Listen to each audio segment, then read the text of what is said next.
ಪ್ರೀತಿಯ 10ನೇ ತರಗತಿಯ ಮಕ್ಕಳೇ, ಫೆಬ್ರವರಿ 24, 2026ರಂದು ನಡೆದಿರುವಂತಹ ರಾಜ್ಯ ಮಟ್ಟದ ಪೂರ್ವಸಿದ್ಧತಾ ಪರೀಕ್ಷೆ 3ರ ಗಣಿತ ವಿಷಯದ ಪ್ರಶ್ನೆ ಪತ್ರಿಕೆಯನ್ನು ವಿವರವಾಗಿ ಬಿಡಿಸುವಂತ ಪ್ರಯತ್ನ ಮಾಡೋಣ. ಮೊದಲನೇ ಮುಖ್ಯ ಪ್ರಶ್ನೆಯಲ್ಲಿ ಇಲ್ಲಿ ಪ್ರತಿ ಪ್ರಶ್ನೆಗೆ 4 ಆಯ್ಕೆಗಳಿರುತ್ತೆ. ಸರಿಯಾದ ಉತ್ತರವನ್ನು ಆರಿಸಿ ಬರೀಬೇಕು ಮಕ್ಕಳೇ. ಅದರಲ್ಲಿ ಮೊದಲನೇ ಪ್ರಶ್ನೆ 30ರ ಅವಿಭಾಜ್ಯ ಅಪವರ್ತನಗಳು ಅಂತ. ಮಕ್ಕಳೇ, ಈಗಾಗಲೇ ನಿಮಗೆ 30ರ ಅವಿಭಾಜ್ಯ ಅಪವರ್ತನಗಳನ್ನು ಕಂಡುಹಿಡಿಯುವಂಥ ವಿಧಾನ ಈಗಾಗಲೇ ಗೊತ್ತಿರುತ್ತೆ ಅನ್ಕೊಂತೀನಿ. ಇಲ್ಲಿ ನಾವು ಅವಿಭಾಜ್ಯ ಅಪವರ್ತನ ಕಂಡುಹಿಡಿತಾ ಹೋದರೆ ಇದು 2 15 ಆಗುತ್ತೆ. ನೆಕ್ಸ್ಟ್ ಇದು 3 5, ನೆಕ್ಸ್ಟ್ 5 1 ಅಂದರೆ 2 3 5 ಇವು 30ರ ಅವಿಭಾಜ್ಯ ಅಪವರ್ತನಗಳಾಗಿರುತ್ತೆ. ಹಾಗಾಗಿ ಆಪ್ಷನ್ ಬಿ ಸರಿಯಾದ ಉತ್ತರ ಆಗಿರುತ್ತೆ. ಎರಡನೇ ಪ್ರಶ್ನೆಯಲ್ಲಿ ಇಲ್ಲಿ 2 ರೇಖಾತ್ಮಕ ಸಮೀಕರಣಗಳನ್ನು ಕೊಡಲಾಗಿದೆ. ಇಲ್ಲಿ ಈ ರೇಖಾತ್ಮಕ ಸಮೀಕರಣಗಳನ್ನು ಪ್ರತಿನಿಧಿಸುವ ರೇಖೆಗಳು ಛೇದಿಸುವ ರೇಖೆಗಳಾದಾಗ ಅಂತ ಕೇಳಿದರೆ ಇವುಗಳಲ್ಲಿ ಸರಿಯಾದ ಸಂಬಂಧವು option A a1/a2 is not equal to b1/b2 ಆಗಿರುತ್ತೆ. ಮೂರನೇ ಪ್ರಶ್ನೆ ಇಲ್ಲಿ ಮೊದಲ ಪದ ಎ ಮತ್ತು n ನೇ ಪದ l ಆಗಿರುವ ಸಮಾಂತರ ಶ್ರೇಣಿಯ ಮೊದಲ n ಪದಗಳ ಮೊತ್ತವನ್ನು ಕಂಡುಹಿಡಿಯುವಂತ ಸೂತ್ರ option A Sn = n/2 into bracket a plus l. ನಾಲ್ಕನೇ ಪ್ರಶ್ನೆ 5x² = 4x - 5 ಈ ವರ್ಗ ಸಮೀಕರಣದ ಆದರ್ಶ ರೂಪವು ಅಂತ ಕೇಳಿದರೆ ಮಕ್ಕಳೇ, ಬಲಭಾಗದಲ್ಲಿ ನೀವು 0 ಇರುವ ಹಾಗೆ ಬರ್ಕೊಂಡ್ರೆ ಈ 4x ಅನ್ನು ಎಡಕ್ಕೆ ತೆಗೆದುಕೊಂಡ್ಬಂದ್ರೆ -4x ಆಗುತ್ತೆ. -4x ಆಗುತ್ತೆ. -4x ಇರುವಂಥ ಆಪ್ಷನ್ಸ್ ಸಿ ಇದೆ ಮತ್ತು ಡಿ ಇದೆ. ನೆಕ್ಸ್ಟು -5 ಎಡಭಾಗಕ್ಕೆ ತೆಗೆದುಕೊಂಡ್ಬಂದ್ರೆ +5 ಆಗುತ್ತೆ. +5 ಇರುವಂಥದ್ದು ಆಪ್ಷನ್ ಸಿ ಆಗಿದೆ. ಹಾಗಾಗಿ ಆಪ್ಷನ್ ಸಿ ಸರಿಯಾದ ಉತ್ತರ ಆಗಿರುತ್ತೆ. ಐದನೇ ಪ್ರಶ್ನೆ sin 30 ಡಿಗ್ರಿ ಪ್ಲಸ್ cos 60 ಡಿಗ್ರಿಯ ಬೆಲೆಯು ಅಂತ ಕೇಳಿದ್ರೆ sin 30 ಡಿಗ್ರಿಯ ಬೆಲೆ 1/2, ಅದೇ ರೀತಿ cos 60 ಡಿಗ್ರಿ ಬೆಲೆ 1/2 ಆಗುತ್ತೆ. ಅರ್ಧ ಪ್ಲಸ್ ಅರ್ಧ ಕೂಡಿದ್ರೆ ನಮಗೆ 1 ಆಗುತ್ತೆ.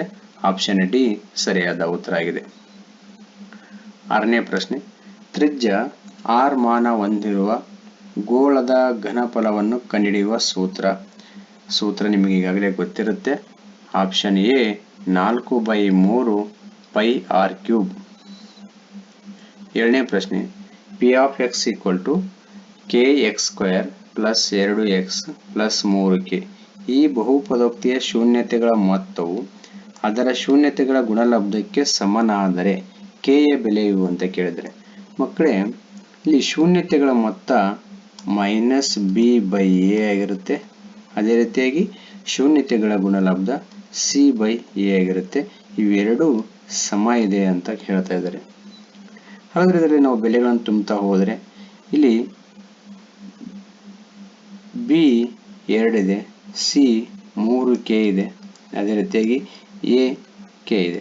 ಈ ಬೆಲೆಗಳನ್ನ ತುಂಬಿ ಲೆಕ್ಕ ಬಿಡಿಸಿದರೆ ನೋಡ್ರಿ -2/k = c ಅಂದರೆ 3k ಇದೆ ಬೈ a ಅಂದರೆ k ಇದೆ. ಇಲ್ಲಿ k ಮತ್ತು k ಕ್ಯಾನ್ಸಲ್ ಆದರೆ ಈ k ಅನ್ನು ಇಲ್ಲಿ ಉಳಿಸ್ಕೊಂಡ್ರೆ ಈ 3 ಈ ಭಾಗಕ್ಕೆ ಬಂದರೆ ಇದು /3 ಆಗುತ್ತೆ. k = -2/3 ಆಗುತ್ತೆ. ಆಪ್ಷನ್ ಡಿ ಸರಿಯಾದ ಆಯ್ಕೆಯಾಗಿರುತ್ತೆ. ಚಿತ್ರದಲ್ಲಿ ABCD ಒಂದು ಸಮಾಂತರ ಚತುರ್ಭುಜ. ಇಯು BCಯ ಮೇಲಿನ ಒಂದು ಬಿಂದು. AE ಮತ್ತು DCಗಳನ್ನು F ನಲ್ಲಿ ಸಂಧಿಸುವಂತೆ ವೃದ್ಧಿಸಿದೆ. ಹಾಗಾದರೆ ಕೆಳಗಿನವುಗಳಲ್ಲಿ ಸರಿಯಾದ ಸಂಬಂಧವು ಆಪ್ಷನ್ ಬಿ AB/FD = BE/AD ಆಗಿರುತ್ತೆ. ಎರಡನೇ ಮುಖ್ಯ ಪ್ರಶ್ನೆ ಕೆಳಗಿನ ಪ್ರಶ್ನೆಗಳಿಗೆ ಉತ್ತರಿಸಿ ಅಂತ. ಇಲ್ಲಿ 1 ಅಂಕದ ನೇರ ಪ್ರಶ್ನೆಗಳಿರುತ್ತೆ. ಒಂದು ಘನ ಬಹುಪದೋಕ್ತಿಯ ಮಹತ್ತಮ ಘಾತವನ್ನು ಅಥವಾ ಡಿಗ್ರಿ ಬರೆಯಿರಿ ಅಂತ ಕೇಳಿದರೆ ಘನ ಬಹುಪದೋಕ್ತಿಯ ಡಿಗ್ರಿ 3 ಆಗಿರುತ್ತೆ. 10ನೇ ಪ್ರಶ್ನೆ a 2 5 ಬಿಂದುವಿನಿಂದ y ಅಕ್ಷಕ್ಕಿರುವ ಲಂಬ ದೂರ ಎಷ್ಟು ಅಂತ ಕೇಳಿದ್ರೆ ಇಲ್ಲಿ y ಅಕ್ಷಕ್ಕಿರುವ ಅಂತ ಕೇಳಿರೋದ್ರಿಂದ ನಾವು ಈ x ಬೆಲೆಯನ್ನ ಉತ್ತರವನ್ನಾಗಿ ಬರೆದರೆ ಆಗುತ್ತೆ ಮಕ್ಕಳೇ. ಅಂದ್ರೆ 2 ಮಾನಗಳು ಆಗಿರುತ್ತೆ. ಒಂದು ಪ್ರಯೋಗದ ಎಲ್ಲಾ ಪ್ರಾಥಮಿಕ ಘಟನೆಗಳ ಸಂಭವನೀಯತೆಗಳ ಮೊತ್ತ ಎಷ್ಟಾಗಿರುತ್ತೆ ಅಂದ್ರೆ ಯಾವಾಗಲೂ 1 ಆಗಿರುತ್ತೆ. 12ನೇ ಪ್ರಶ್ನೆ, ಸಮವಾದ ಬಾಹುಗಳನ್ನು ಹೊಂದಿರುವ 2 ಬಹುಭುಜಗಳ ಸಮರೂಪತೆಗೆ ನಿಬಂಧನೆಗಳನ್ನು ಬರೆಯಿರಿ ಅಂತ ಕೇಳಿದರೆ ಅಂದ್ರೆ ಇಲ್ಲಿ ಅನುರೂಪ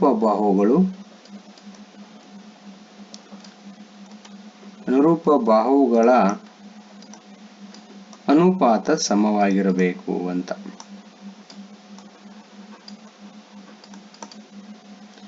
ನೆಕ್ಸ್ಟ್ 13ನೇ ಪ್ರಶ್ನೆ, 2x - 5y + 4 = 0 ಮತ್ತು 2x + y - 8 = 0.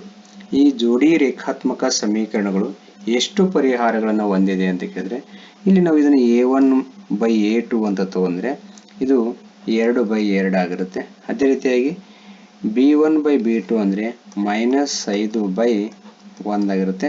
ಮಕ್ಕಳೇ ಇಲ್ಲಿ a1/a2 is not equal to c1/c2 ಆಗಿರೋದ್ರಿಂದ ಈ ಎರಡೂ ರೇಖೆಗಳು ಪರಸ್ಪರ ಛೇದಿಸುತ್ತೆ. ಹಾಗಾಗಿ ಇಲ್ಲಿ ಒಂದು ಪರಿಹಾರವನ್ನ ಹೊಂದಿರುತ್ತೆ ಅಥವಾ ಅನನ್ಯ ಪರಿಹಾರ ಅಂತ ಕೂಡ ನಾವು ಬರೆಯಬಹುದು.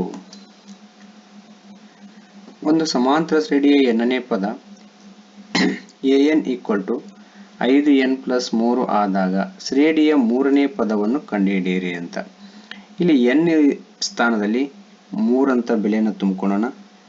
n ಜಾಗದಲ್ಲಿ 3 ಅಂತ ಬರೆದ್ರೆ ನೋಡ್ರಿ 5 × 3 + 3 ಆಗುತ್ತೆ. 5 × 3 ಅಂದ್ರೆ 15 + 3 18 ಆಗುತ್ತೆ. ಹಾಗಾಗಿ 3ನೇ ಪದ 18 ಆಗಿರುತ್ತೆ. ಬಹುಲಕ 13 ಮತ್ತು ಸರಾಸರಿ 10 ಆಗಿರುವ ದತ್ತಾಂಶಗಳಿಗೆ ಮಧ್ಯಾಂಕವನ್ನು ಕಂಡುಹಿಡಿಯಿರಿ ಅಂತ. ಇಲ್ಲಿ ಬಹುಲಕ, ಸರಾಸರಿ ಮತ್ತು ಮಧ್ಯಾಂಕಗಳಿಗೆ ಇರುವಂತಹ ಸಂಬಂಧವನ್ನು ಸೂಚಿಸುವ ಸೂತ್ರ ಇದಾಗಿರುತ್ತೆ. 3 ಮಧ್ಯಾಂಕ = 2 ಸರಾಸರಿ ಪ್ಲಸ್ ಬಹುಲಕ. 3 ಮಧ್ಯಾಂಕ = 2 × ಸರಾಸರಿ 10 ಇದೆ ಪ್ಲಸ್ ಬಹುಲಕ 13 ಇದೆ. ಇವೆರಡನ್ನ ಗುಣಾಕಾರ ಮಾಡಿದ್ರೆ 20 ಬರುತ್ತೆ ಪ್ಲಸ್ 13. 20ಕ್ಕೆ 13 ಕೂಡಿಸಿದ್ರೆ 33 ಆಗುತ್ತೆ. ನಮ್ಮ ಮಧ್ಯಾಂಕ = 33. ಈ 3ಅನ್ನ ಬಲಭಾಗಕ್ಕೆ ತೆಗೆದುಕೊಂಡ್ಬಂದ್ರೆ /3 ಆಗುತ್ತೆ. ಅಂದ್ರೆ 3 1 3 11 ಅಂದ್ರೆ ಮಧ್ಯಾಂಕ 11 ಆಗಿರುತ್ತೆ. 16ನೇ ಪ್ರಶ್ನೆ, 6 ಸೆಂಟಿಮೀಟರ್ ಅಂಚನ್ನು ಹೊಂದಿರುವ ಚೌಕ ಘನದ ಘನಫಲವನ್ನು ಕಂಡುಹಿಡಿಯಿರಿ. ಚೌಕ ಘನ ಅಥವಾ ವರ್ಗಘನದ ಘನಫಲ a³ ಆಗಿರುತ್ತೆ. ಇಲ್ಲಿ a ಸ್ಥಾನದಲ್ಲಿ ನಾವು a ಜಾಗದಲ್ಲಿ 6ಅನ್ನ ಬರ್ಕೊಂಡ್ರೆ 6³ ಆಗುತ್ತೆ. 6ರ ಘನ 216 ಆಗಿರುತ್ತೆ. ಹಾಗಾಗಿ ಉತ್ತರ 216 ಸೆಂಟಿಮೀಟರ್ ಕ್ಯೂಬ್. 3ನೇ ಮುಖ್ಯ ಪ್ರಶ್ನೆ, ಇಲ್ಲಿ 2 ಅಂಕದ 8 ಪ್ರಶ್ನೆಗಳಿರುತ್ತೆ ಮಕ್ಕಳೇ. ಅದರಲ್ಲಿ ಮೊದಲನೆಯ ಪ್ರಶ್ನೆ, 6 + √2 ಒಂದು ಅಭಾಗಲಬ್ಧ ಸಂಖ್ಯೆ ಎಂದು ಸಾಧಿಸಿ. ಇಲ್ಲಿ ನಾವು ಮೊದಲು ಇದನ್ನ ಒಂದು ಭಾಗಲಬ್ಧ ಸಂಖ್ಯೆ ಅಂತ ನಾವು ಪರಿಗಣಿಸೋಣ. ನೆಕ್ಸ್ಟ್ ಭಾಗಲಬ್ಧ ಸಂಖ್ಯೆ ಆಗಿದ್ರೆ ಅದು p/q ರೂಪದಲ್ಲಿ ಇರಬೇಕು. ಹಾಗಾಗಿ ನಾವು ಇದನ್ನು =p/q ಅಂತ ಬರ್ತೀವಿ. pq belongs to z. Next q is not equal to 0 ಅಂತ ಬರ್ತೀವಿ. ಜೊತೆಗೆ ಇಲ್ಲಿ ನಾವು pq = 1 ಅಂತ ಬರಿಬೇಕಂದ್ರೆ p ಮತ್ತು q ಗಳ ಮೊಸ 1 ಅಂತ. √2ಅನ್ನ ಇಲ್ಲೇ ಉಳಿಸ್ಕೊಂಡು 6ಅನ್ನ ಬಲಭಾಗಕ್ಕೆ ತೆಗೆದುಕೊಂಡ್ರೆ -6 ಆಗುತ್ತೆ. ಈಗ ನಾವು q ಇದೆ, ಇಲ್ಲಿ ಕೆಳಗಡೆ 1 ಇರುತ್ತೆ, ಇವೆರಡರ ಲಸ q ಆಗಿರುತ್ತೆ. ಓರೆ ಗುಣಾಕಾರ ಮಾಡಿದ್ರೆ p × 1 p -6 × q 6q ಆಗುತ್ತೆ. ಅಂದ್ರೆ √2 = p - 6q/q ಆಗಿರುತ್ತೆ. ಇಲ್ಲಿ p - 6q/q ಇದು ಒಂದು ಭಾಗಲಬ್ಧ ಸಂಖ್ಯೆ ಆಗಿದೆ. ಯಾಕಂದ್ರೆ ಇದು ಟೋಟಲ್ ಟರ್ಮ್ ಏನಾಗುತ್ತಪ್ಪ ಅಂದ್ರೆ p ಆಗಿರುತ್ತೆ. ಇದು p/q ರೂಪದಲ್ಲಿ ಇರೋದ್ರಿಂದ ಇದು ನಮಗೆ ಭಾಗಲಬ್ಧ ಸಂಖ್ಯೆ ಆಗಿರುತ್ತೆ. ಆದ್ದರಿಂದ √2 ಕೂಡ ಒಂದು ಭಾಗಲಬ್ಧ ಸಂಖ್ಯೆ ಆಗುತ್ತೆ. ಯಾಕಂದ್ರೆ ಇಲ್ಲಿ ಸಮ ಚಿಹ್ನೆ ಇದೆ. ಆದರೆ ಇದು ಅಸಾಧ್ಯ. ಏಕೆಂದ್ರೆ ಈಗಾಗಲೇ ನಮಗೆ ಗೊತ್ತಿರೋ ಹಾಗೆ √2 ಒಂದು ಅಭಾಗಲಬ್ಧ ಸಂಖ್ಯೆ ಆಗಿದೆ. ಆದ್ದರಿಂದ ನಮ್ಮ ಊಹೆ ತಪ್ಪು. ಆದ್ದರಿಂದ 6 + √2 ಒಂದು ಅಭಾಗಲಬ್ಧ ಸಂಖ್ಯೆಯಾಗಿದೆ.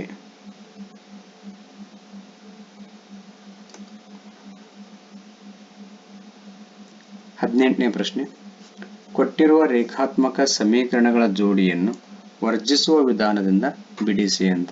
ಮಕ್ಕಳು ಇದನ್ನು ಸಮೀಕರಣ 1 ಅಂತ ತೆಗೆದುಕೊಳ್ಳೋಣ. ಇದನ್ನು ಸಮೀಕರಣ 2 ಅಂತ ತೆಗೆದುಕೊಂಡು ಎರಡೂ ಸಮೀಕರಣಗಳನ್ನು ಕೂಡಿಸೋಣ. ಕೂಡಿಸಿದಾಗ ನಮಗೆ ಇಲ್ಲಿ +y ಮತ್ತು -y 0 ಆಗುತ್ತೆ. 3x ಮತ್ತು 2x ಕೂಡಿದ್ರೆ 5x ಆಗುತ್ತೆ. 15ಕ್ಕೆ 5 ಕೂಡಿದ್ರೆ 20 ಆಗುತ್ತೆ. ನೆಕ್ಸ್ಟ್ ಇಲ್ಲಿ ನಾವು 5ರಿಂದ 20 ಕ್ಯಾನ್ಸಲ್ ಮಾಡಿದ್ರೆ 5 4 20 ಆಗಿರುತ್ತೆ. x = 4 ಆಗುತ್ತೆ. ಈ x = 4 ಸಮೀಕರಣ 1ರಲ್ಲಿ ಆದೇಶಿಸಿದಾಗ ಸಮೀಕರಣ 1 ಬರ್ಕೊಳ್ಳೋಣ. 3x + y = 15. ಈಗ x ಜಾಗದಲ್ಲಿ ನಾವು 4 ಬರ್ಕೊಳ್ಳೋಣ. ನೆಕ್ಸ್ಟು ಈ 3 ಮತ್ತು 4 ಗುಣಾಕಾರ ಮಾಡಿದ್ರೆ 12 ಬರುತ್ತೆ. ನೆಕ್ಸ್ಟು 12 ಬಲಭಾಗಕ್ಕೆ ತೆಗೆದುಕೊಂಡು ಬರೋಣ. ಅಲ್ಲಿ -12 ಆಗುತ್ತೆ. ಅಂದರೆ 15ರಲ್ಲಿ 12 ಕಳೆದ್ರೆ ನಮಗೆ 3 ಉಳಿಯುತ್ತೆ. ಇಲ್ಲಿ y = 3 ಆಯಿತು. x = 4 ಆಗಿರುತ್ತೆ. 19ನೇ ಪ್ರಶ್ನೆ, 7, 13, 19 ಈ ಸಮಾಂತರ ಶ್ರೇಣಿಯ ಮೊದಲ 10 ಪದಗಳ ಮೊತ್ತವನ್ನು ಸೂತ್ರದ ಸಹಾಯದಿಂದ ಕಂಡುಹಿಡಿಯಿರಿ ಅಂತ ಕೇಳಿದರೆ, ಇಲ್ಲಿ ನಾವು ಮೊದಲ ಸಮಾಂತರ ಶ್ರೇಣಿಯನ್ನು ಬರ್ಕೊಂಡಾಗ 7, 13, 19 ಇಲ್ಲಿ ನಮಗೆ a 7 ಆಗುತ್ತೆ. 13 d ನೋಡ್ರಿ, 13ರಲ್ಲಿ 7 ಕಳೆದ್ರೆ 6 ಆಗುತ್ತೆ. n ನಮಗೆ ಪ್ರಶ್ನೆಯಲ್ಲಿದೆ 10. ನಾವು s 10 ಕಂಡುಹಿಡಿಯಬೇಕಾಗಿದೆ.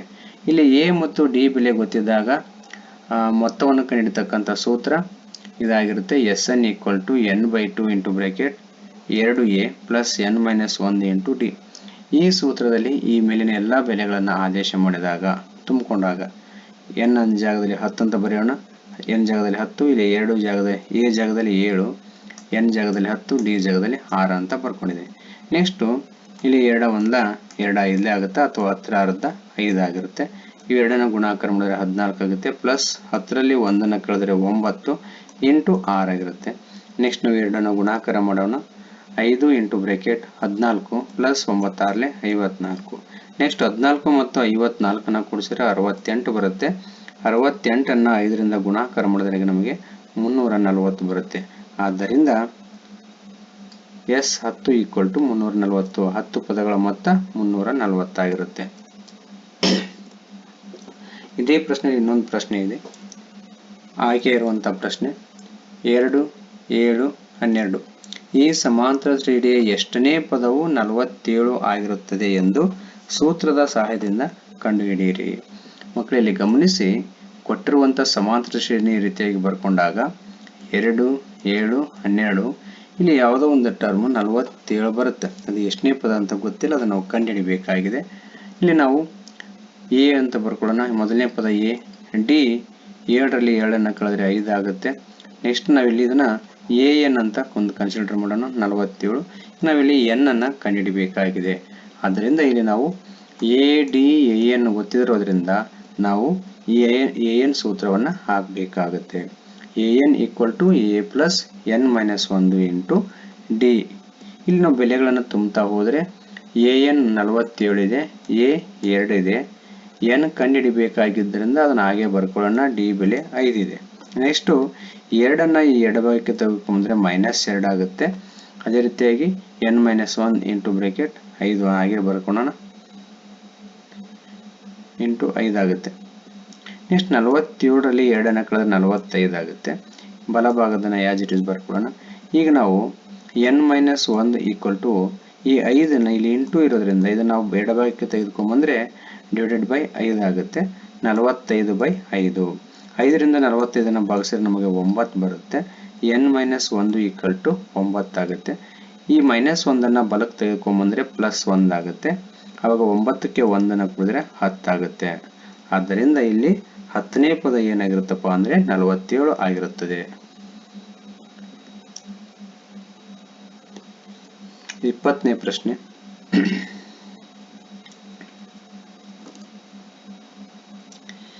ಚಿತ್ರದಲ್ಲಿ ABC ಒಂದು ಸಮದ್ವಿಬಾಹು ತ್ರಿಭುಜವಾಗಿದ್ದು AB = AC ಆಗಿದೆ. O ಕೇಂದ್ರವಾಗಿರುವ ವೃತ್ತವು ತ್ರಿಭುಜ ಎಬಿಸಿಯಲ್ಲಿ ಅಂತಸ್ಥವಾಗಿದ್ದು ಚಿತ್ರದಲ್ಲಿ ತೋರಿಸಿರುವಂತೆ ತ್ರಿಭುಜದ ಎಬಿ ಬಿಸಿ ಮತ್ತು ಸಿಎ ಬಾಹುಗಳನ್ನು ಕ್ರಮವಾಗಿ ಡಿಇಎಫ್ ಬಿಂದುಗಳಲ್ಲಿ ಸ್ಪರ್ಶಿಸುತ್ತದೆ. ಹಾಗಾದರೆ ಇಯು ಬಿಸಿಯನ್ನು ಅರ್ಧಿಸುತ್ತದೆ ಎಂದು ಸಾಧಿಸಿ ಅಂತ ಕೇಳಿದರೆ, ಅಂದ್ರೆ ಈ ಬಿಂದು ಇದೆಯಲ್ಲ ಇದು ಬಿಸಿಯನ್ನ 2 ಸಮಭಾಗ ಮಾಡುತ್ತದೆ ಅಂತ ಸಾಧಿಸಬೇಕಾಗಿದೆ. ಅಂದ್ರೆ 2 ಸಮಭಾಗ ಅಂತಂದ್ರೆ ನಮಗೆ ಇಲ್ಲಿ ಬಿಇ ಈಕ್ವಲ್ ಟು ಸಿಇ ಆಗಿರಬೇಕು. ಹಾಗಾಗಿ ನಾವು ಬಿಇ ಈಕ್ವಲ್ ಟು ಸಿಇ ಅಂತ ಸಾಧಿಸಬೇಕು ಮಕ್ಕಳೇ. ಮೊದಲು ನಾವಿಲ್ಲಿ ನೋಡೋಣ. ನಮಗೀಗಾಗಲೇ ಪ್ರಮೇಯ 10.1ರಿಂದ ಅಂದ್ರೆ ಬಾಹ್ಯ ಬಿಂದುವಿನಿಂದ ವೃತ್ತಕ್ಕೆ ಎಳೆದ ಸ್ಪರ್ಶಕಗಳ ಉದ್ದಗಳು ಸಮ ಇರುತ್ತೆ ಅನ್ನೋ ಒಂದು ಪ್ರಮೇಯವನ್ನು ನಾವಿಲ್ಲಿ ಬಳಸ್ಕೊಳ್ಳೋಣ. ಇಲ್ಲಿ ಎ ಬಾಹ್ಯ ಬಿಂದು ಆಗಿದ್ರೆ ಎಡಿ ಮತ್ತು ಎಎಫ್ಗಳು ವೃತ್ತಕ್ಕೆ ಎಳೆದಿರ್ತಕ್ಕಂಥ ಸ್ಪರ್ಶಕಗಳು ಇವೆರಡು ಸಮ ಇರುತ್ತೆ. ಅದೇ ರೀತಿ ಬಿ ಅನ್ನು ಬಾಹ್ಯ ಬಿಂದು ಅಂತ ತೆಗೆದುಕೊಂಡ್ರೆ ಬಿಡಿ ಈಕ್ವಲ್ ಟು ಬಿಇ ಆಗಿರುತ್ತೆ.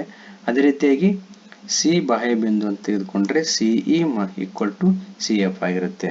ಅಂದ್ರೆ ಇವು ಏಕೆಂದ್ರೆ ಪ್ರಮೇಯ 10.1 ಆಗಿರುತ್ತೆ. ನೆಕ್ಸ್ಟ್ ನಮಗೀಗ A B equal to A C ಏಕೆಂದ್ರೆ ದತ್ತ ಪ್ರಶ್ನೆಯಲ್ಲಿ ಕೊಟ್ಟಿದ್ದಾರೆ. ಈಗ ನಾವು ಎ ಬಿಯನ್ನು ಯಾವ ರೀತಿ ಬರೀಬಹುದು ಅಂದ್ರೆ A D plus B D ಅಂತ ಬರೀಬಹುದು. ಅದೇ ರೀತಿಯಾಗಿ ಎ ಸಿ ಅನ್ನು ನಾವು A F plus C F ಅಂತ ಬರೀಬಹುದು ಇಲ್ಲಿ. ನೆಕ್ಸ್ಟ್ ನಾವು ನೋಡಿದ್ರೆ ಈ ಬಿ ಡಿ ಜಾಗದಲ್ಲಿ ಬಿಇ ಅಂತ ಬರೀಬಹುದು, ಯಾಕಂದ್ರೆ ನಾವು ಇಲ್ಲಿ ಮೇಲ್ಗಡೆ ಬರ್ಕೊಂಡಿದ್ದೀವಲ್ಲ ಆ ಥರ. ನೆಕ್ಸ್ಟ್ ಎ ಎಫ್ ಜಾಗದಲ್ಲಿ ಎ ಡಿ ಅಂತ ಬರೀಬಹುದು, ಏಕೆಂದ್ರೆ ಇದು ನಾವು ಸಮೀಕರಣ ಇದನ್ನು 1, 2 ಮತ್ತು 3 ಅಂತ ತೆಗೆದುಕೊಳ್ಳೋಣ. ಏಕೆಂದರೆ 1, 2 ಮತ್ತು 3ರಿಂದ. ನೆಕ್ಸ್ಟ್ ಇಲ್ಲಿಗ ಎ ಡಿ ಮತ್ತು ಎ ಡಿ ಕ್ಯಾನ್ಸಲ್ ಆದರೆ ಉಳಿಯುವಂಥದ್ದು ಬಿಇ ಈಕ್ವಲ್ ಟು ಸಿಇ ಆಗಿರುತ್ತೆ. ಆದ್ದರಿಂದ ಇಯು ಬಿಸಿಯನ್ನು ಅರ್ಧಿಸುತ್ತದೆ ಅಂತ ಬರೀಬೇಕು ಮಕ್ಕಳೇ.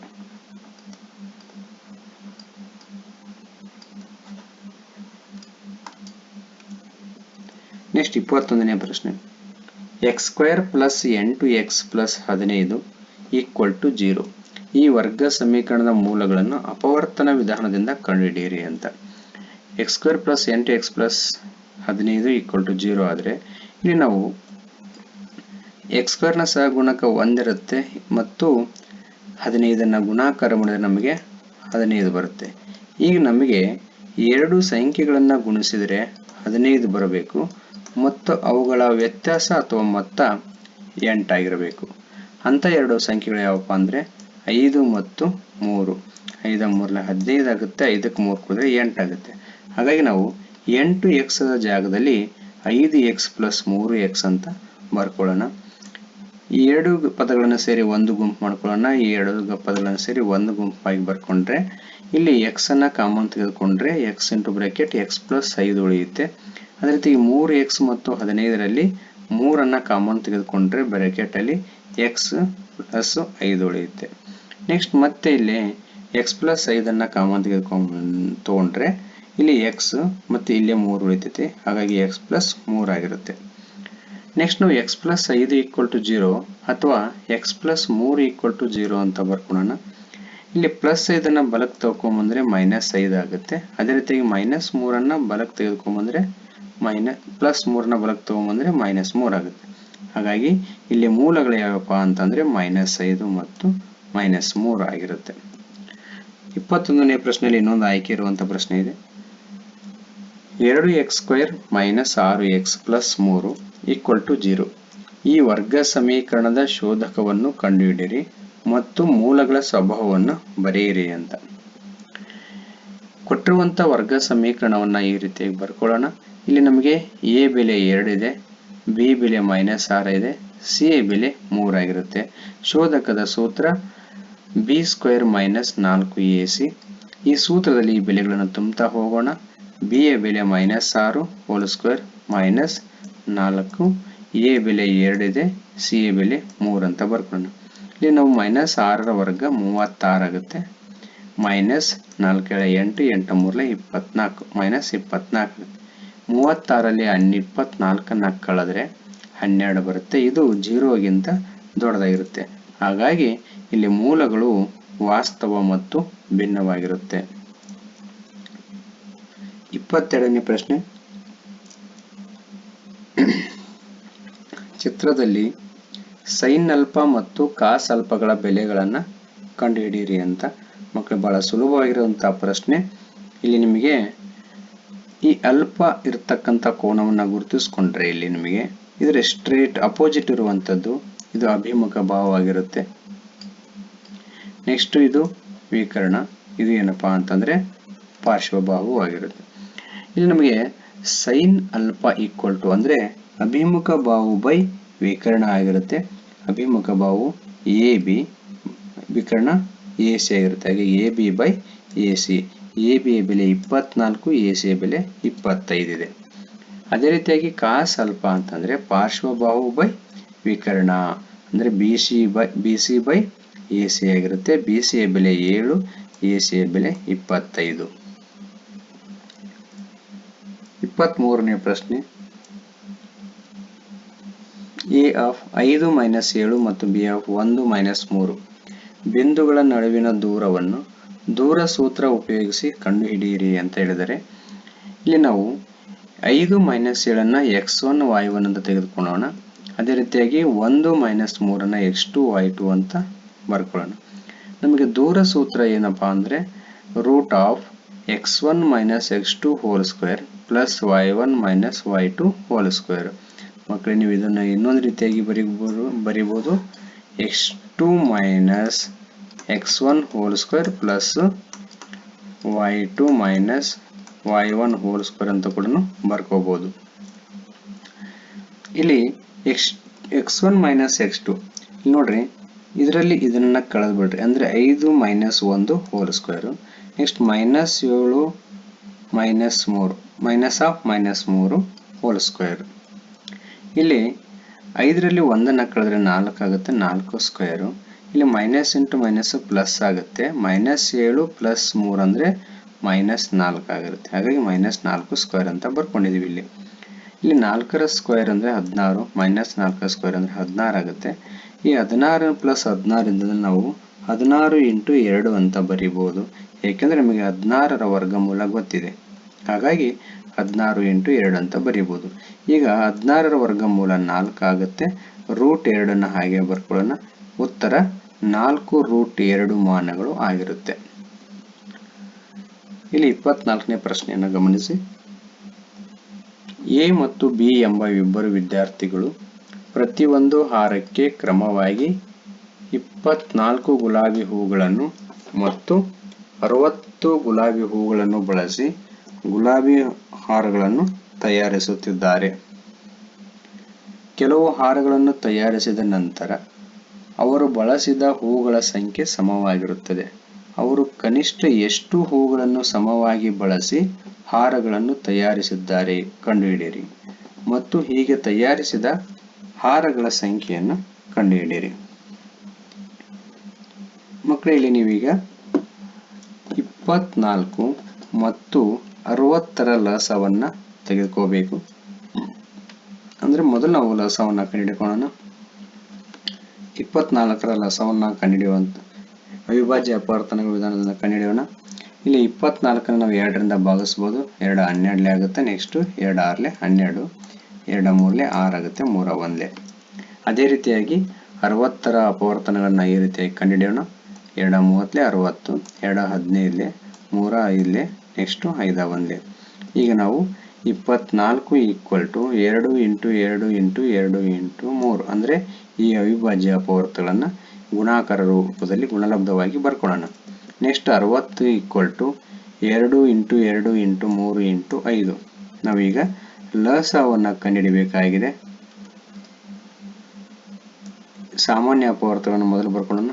2, ನೆಕ್ಸ್ಟ್ 2, ಈ 2 ಆಯ್ತು, 2 ಆಯ್ತು. ನೆಕ್ಸ್ಟ್ 3, ಈ ಉಳಿದಿರ್ತಕ್ಕಂಥದ್ದು 2 ಮತ್ತು 5 ಇದೆ. 2 ಮತ್ತು 5 ಬರ್ಕೊಳ್ಳೋಣ.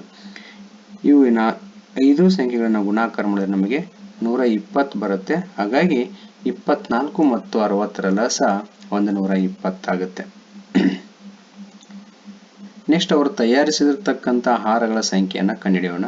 ಇಲ್ಲಿ ಎ ವಿದ್ಯಾರ್ಥಿ ತಯಾರಿಸತಕ್ಕಂಥ ಆಹಾರಗಳ ಸಂಖ್ಯೆ ಒಟ್ಟು 120 ನಾವು 24ರಿಂದ ಭಾಗಿಸಿದರೆ 5 ಆಹಾರಗಳಾಗಿರುತ್ತೆ.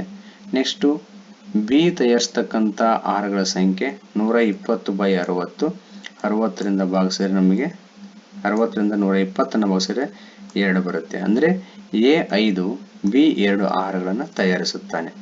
ಇಬ್ಬರು ಸೇರಿ ತಯಾರಿಸತಕ್ಕಂಥ ಆಹಾರಗಳ ಸಂಖ್ಯೆ ಒಟ್ಟು 5 + 2 ಅಂದರೆ 7 ಆಗಿರುತ್ತೆ. ಮಕ್ಕಳೇ, ಮುಂದಿನ ಪ್ರಶ್ನೆಗಳು ವಿಡಿಯೋ ಭಾಗ 2ರಲ್ಲಿ ಮುಂದುವರಿಯುತ್ತೇವೆ. ದಯವಿಟ್ಟು ಆ ವಿಡಿಯೋನ ಕೂಡ ತಾವು ಪೂರ್ಣವಾಗಿ ನೋಡಿ, ಜೊತೆಗೆ ತಮ್ಮ ಸ್ನೇಹಿತರಿಗೂ ಕೂಡ ವಿಡಿಯೋನ ಶೇರ್ ಮಾಡಿ, ಅವರಿಗೂ ಕೂಡ ಅಭ್ಯಾಸ ಮಾಡಲಿಕ್ಕೆ ಸಹಾಯ ಆಗುತ್ತೆ ಅಂತ ತಮ್ಮಗಳಿಗೆ ತಿಳಿಸುತ್ತಾ, ಇಲ್ಲಿಯವರೆಗೂ ನಮ್ಮ ವಿಡಿಯೋನ ನೋಡಿದ್ದಕ್ಕಾಗಿ ತಮ್ಮೆಲ್ಲರಿಗೂ ಧನ್ಯವಾದಗಳು.